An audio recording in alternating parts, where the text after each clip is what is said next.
Որևէ մեկն Ադրբեջանին չի ասում՝ իսկ դու ինչու ես Իսրայելից զենք գնում կամ Թուրքիայից, թուրք լրագրողը Հայաստանին։ Թուրք լրագրող Բարչր Յինանչը Հայաստանում պաշտոնատար անձանց հետ ունեցած հանդիպումներում ստացած տեղեկատվությունը վերլուծելիս խոսել է Ադրբեջանի ապակառուցողական քաղաքականության մասին։ Այս մասին գրել է Region Monitor-ը։ Նա նշել է, որ իր ընկալմամբ Հայաստանում մտահոգություն է առկա,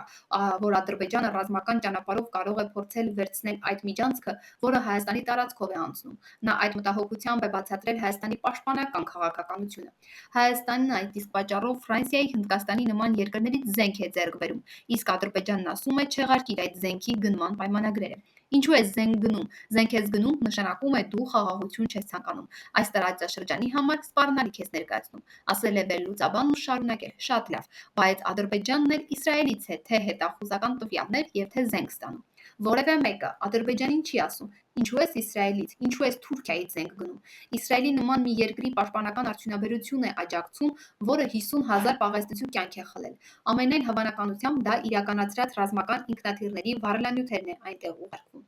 Դե Թուրքիայում էլ հազիվ մի փոքր խումբ կարողացավ բողոք բարձրացնել Իսրայելին Ադրբեջանի աջակցության համար։ Նրանք էլ գիտեք ոստիկանական ուժերով ձերբակալվեցին։ Թուրք վերլուծաբանը նշել է, որ Հայաստանը հայտարարում է, որ ընդունում է 1991 թվականին ստորագրած Ալմաթի հռչակագիրը։ Հայաստանի դիրքորոշումն Ադրբեջանի դեմ ռազմավարական համբերության մարտավարություն է։ Երբ Ադրբեջանն ամեն անգամ նոր բան է առաջ քաշում, երբ ասում է, որ օրինակ զենքի պայմանագրերը չեղարկիր, Երևանը նոր առաջարկ է անում, օրինակ, սպառազինման վերահսկողության մեխանիզմ եւ այլն։ Իհարկե չգիտեմ դա որքան կարող է այդպես շարունակվել, ասել է նա։